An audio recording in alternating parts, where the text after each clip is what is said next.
ಈ ಸಾರಿ ಇಂದ joint session ಆದ ನಂತರ ಒಂದು ವಾರ ಗ್ಯಾಪ್ ಇರ್ತಿತ್ತು. ಒಂದು ವಾರ ಗ್ಯಾಪ್ ಇದ್ದಾಗ ರಾಜ್ಯಪಾಲರ ಭಾಷಣ ಮೇಲೆ ಸರಿಯಾಗಿ ಮಾತಾಡೋಕೆ ಎಲ್ಲ ಸಮಯ ಸಿಗ್ತಿತ್ತು.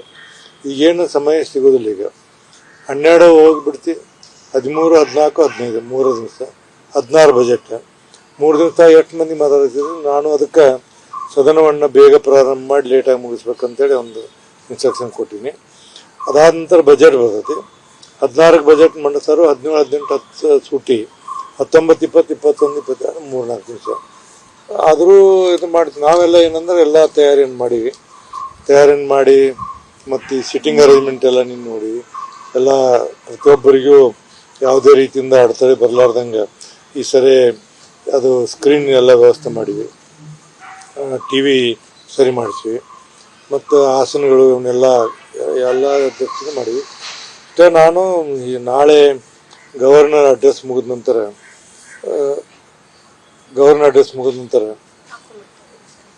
ಚೇರ್ ತುಂಬ ಗವರ್ನರ್ ಅಡ್ರೆಸ್ ಮುಗಿದ ನಂತರ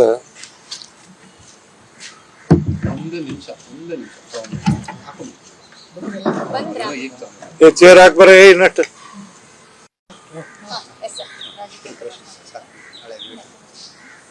ಅಧಿವೇಶನದ ಎಲ್ಲ ತಯಾರಿಯನ್ನು ಮಾಡಿವಿ. ಪ್ರತಿ ಸರಕ್ಕಿಂತ ಈ ಸರಿ ವಿಭಿನ್ನವಾದಂಥ ರೀತಿಯಲ್ಲಿ ಅಧಿವೇಶನ ನಡೀತೈತಿ. ಯಾಕಂದ್ರೆ ಇಂದ ಜಾಯಿಂಟ್ ಸೆಷನ್ ಆದ ನಂತರ ಒಂದು ವಾರ ಗ್ಯಾಪ್ ಇರ್ತಿತ್ತು. ಈಗ 1 ದಿವಸನೂ ಗ್ಯಾಪ್ ಇಲ್ಲ, 2 ದಿವಸ ಗ್ಯಾಪ್ ಸಿಗ್ತಿದೆ. ಮಾತಾಡೋ ಜನ ಜಾಸ್ತಿ ಇದ್ದಿದ್ದರಿಂದ ಸದನವನ್ನು ಜಾಸ್ತಿ ಹೊತ್ತು ನಡೆಸಬೇಕನ್ನುವಂಥ ತೀರ್ಮಾನ ಮಾಡಿದ್ದೀನಿ. ಎಲ್ಲ ಪ್ರತಿಪಕ್ಷಗಳು ರೂಲಿಂಗ್ದವರು ಒಪ್ಪಿಗೆ ಕೊಟ್ಟರೆ ಹೆಚ್ಚು ಮಾತನಾಡ್ಲಿಕ್ಕೆ ಅನುವಾಕತೆ ಅನ್ನುವಂಥ ಒಂದು ವಿಚಾರವನ್ನು ಇಟ್ಕೊಂಡಿವಿ. ಅದು ಕೂಡ ಎಲ್ಲ ತಯಾರಿಯನ್ನು ಮಾಡಿ ಸಿಟ್ಟಿಂಗ್ ಅರೇಂಜ್ಮೆಂಟ್ ಈ ಸರಿಯಾಗಿದೆ. ಹೊಸರೆ ಕೆಲವರು ಹಿಂದೆ ಕೆಲವರು ಮುಂದೆ ಬಂದಿದ್ದು, ನಾನಾ ಸ್ವತಃ ನಿಂತವನ್ನೆಲ್ಲ ಮಾಡಿದ್ದೀನಿ. ನಮ್ಮೆಲ್ಲ ತಯಾರಾಗಿದೆ.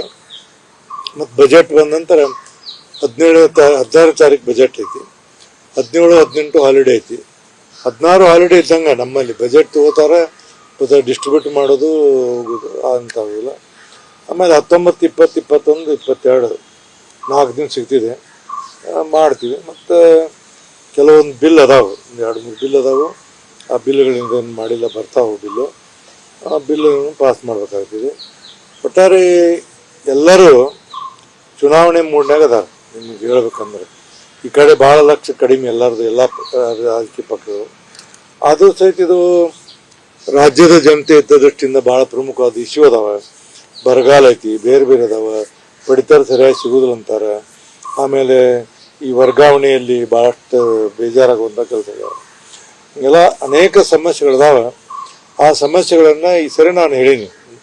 ನಮ್ಮ ಸದನದಲ್ಲಿ ನಾನು ನಾಳೆ ವಿರೋಧ ಪಕ್ಷ ನಾಯಕರನ್ನ, ಚೀಫ್ ವಿಪ್ಪರನ್ನ, ರೂಲಿಂಗ್ ಪಾರ್ಟಿ ಸಭಾನಾಯಕರನ್ನ, ಚೀಫ್ ವಿಪ್ಪರನ್ನ, JDS ಅವರನ್ನ ಕರೆದು ನಾವೇನಂದ್ರೆ ಸದನವನ್ನು ಬಾವಿಗೆ ಬೀಳೋದು ಅಂಥದ್ದು ಮಾಡಂಗಿಲ್ಲ. ನೀವೆಲ್ಲ ಮಾಡಿದ್ರೆ ವಿನಾಕಾರಣ ಮಾಡಿದ್ರೆ ಈ ಸರಿ ಕಠಿಣವಾದಂಥ ನಿರ್ಧಾರ ತಗೊಳ್ಳೋದು ಅಂತ ಹೇಳಿ ನಾ ಅದಕ್ಕೂ ಇವನ್ನು ಹೊರಗೆ ಹಾಕಕ್ಕೆ ಸಹ ಹಿಂದೆ ಮುಂದೆ ನೋಡೋಂಗಿಲ್ಲ. ಜನರ ಸಂಕಷ್ಟಗಳನ್ನು ನಾವು ಸರಿಯಾದಂಥ ಅರ್ಥ ಮಾಡ್ಕೋಬೇಕಂತ ನಾನು ನಾಳೆ ಹೇಳ್ತೀನಿ.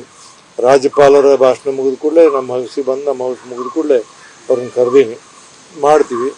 ನಾವು ಒಟ್ಟಾರೆ ಏನಂದ್ರೆ ಸಿಕ್ಕಷ್ಟ ದಿನಗಳನ್ನು ಸದುಪಯೋಗ ಮಾಡಿಕೊಂಡು ಭಾಳ ಉತ್ತಮವಾದಂಥ ರೀತಿಯಿಂದ ಡಿಬೇಟ್ ಆಗಬೇಕನ್ನುವಂಥ ತೀರ್ಮಾನಕ್ಕೆ ಬಂದು ಮಾಡಿ.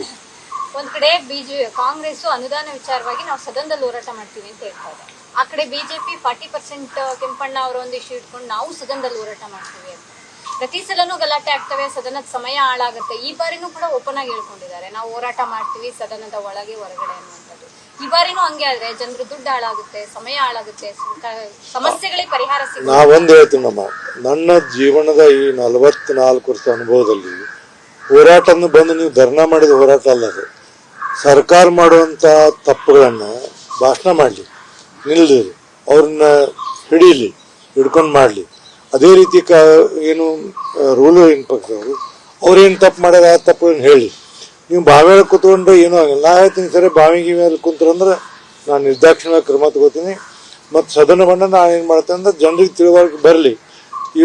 ಏನಂದ್ರೆ ಈಗ ಹೋರಾಟವನ್ನು ಮಾಡೋದು ಏನಂದ್ರೆ ಧಾರಣೆ ಕುಂತ್ಕೊಂಡು ಬಾವಿ ಕುಂತ್ರೆ ಹೋರಾಟ ಅಲ್ಲ. ಅದರಿಂದ ಯಾರಿಗೂ ಉಪಯೋಗಿಲ್ಲ. ಚರ್ಚೆ ಮಾಡಿ ತಪ್ಪುಕೊಂಡ್ರಿ, ಅಂಕಿ ಸಂಖ್ಯೆ ಕೊಡ್ರಿ, ಅದ್ರ ಮ್ಯಾಗಿಂದ ಕ್ರಮ ತಗೊಂಡು ಒಟ್ಟಾರೆ ಸದನದಲ್ಲಿ ನಮಗೂ ಕೆಲವು ಅಧಿಕಾರ ಅದಾವ. ಒಂದೊಂದ್ಸರಿ ನಾವೇನಾದ್ರು ಒಂದು ರೂಲಿಂಗ್ ಕೊಟ್ರೆ ಆ ರೂಲಿಂಗ್ ಬೈಂಡಿಂಗ್ ಇರ್ತೈತಿ. ಆ ತರ ರೂಲಿಂಗ್ ಅನ್ನು ಕೊಡುವಂತ ಪರಿಸ್ಥಿತಿ ನಿರ್ಮಾಣ ಆದ್ರೆ ಸರ್ಕಾರಕ್ಕೂ ಕೆಟ್ಟ ಹೆಸರು, ಸದನಕ್ಕೂ ಕೆಟ್ಟ ಹೆಸರು, ಮತ್ತೆ ವಿರೋಧ ಪಕ್ಷ ಕೆಟ್ಟ ಹೆಸರು.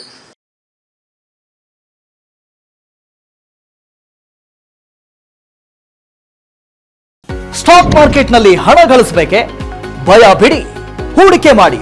ತಿಳಿಯಿರಿ ಸಣ್ಣ ಸಣ್ಣ ಟ್ರಿಕ್ಸ್. ಗೊತ್ತಿಲ್ಲದೆ ಸ್ಟಾಕ್ ಟ್ರೇಡಿಂಗ್ ನಲ್ಲಿ ದುಡ್ಡು ಕಳ್ಕೊಂಡಿದ್ದೀರಾ? ಸ್ಟಾಕ್ ಇನ್ವೆಸ್ಟ್ಮೆಂಟ್, ಸ್ಟಾಕ್ ಟ್ರೇಡಿಂಗ್ ವ್ಯತ್ಯಾಸ ಗೊತ್ತಿಲ್ವೇ? Equity, ETF, derivatives, option contract ಅರಿತು ಲಾಭ ಗಳಿಸಬೇಕೆ? ಚಿಂತೆ ಬೇಡ, 3 ದಿನದಲ್ಲಿ ಕಲಿಯಿರಿ ಸ್ಟಾಕ್ ಮಾರ್ಕೆಟ್ ಸೀಕ್ರೆಟ್ಸ್. ನುರಿತ ತಜ್ಞರಿಂದ ಪಕ್ಕಾ ಟ್ರೈನಿಂಗ್ ಪಡೆಯಿರಿ. ಸಂಪರ್ಕಿಸಿ.